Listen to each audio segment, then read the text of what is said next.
Magandang umaga mga ka-idols. Mayroon naman tayong dumating na bagong yellowfin ng 2 piraso mga ka-idol. Slice natin mga ka-idol, kaya bili na, bili na. Yun mga ka-idol, sobrang ganda ng yellowfin tuna. Ayun mga ka-idols, yan, 2 yellowfin tuna yan mga ka-idol. Kaya isama natin si ka-idol natin Danilo. Magpasama daw sa ating video mga ka-idol, kaya sinama ko na. Papalaot sila mamaya mga ka-idol, kaya hinawakan niya daw yung yellowfin tuna para daw makahuli. Si ka-idol natin Darwin, sobrang ganda ng smile. Siyempre hindi rin tayo magpapahuli, papakita din tayo sa video mga ka-idol, para 2 yellowfin tuna yung mga ka-idol at 40 kilos.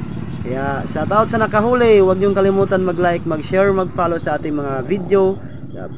Please paki-subscribe sa ating YouTube channel mga ka-idol. Ayun, dito naman sa Facebook, wag i-follow nyo yung Jonathan Maglintang Vlogs. Thank you mga ka-idol, dito lang muna, and maraming salamat. Thank you. Okay kayo.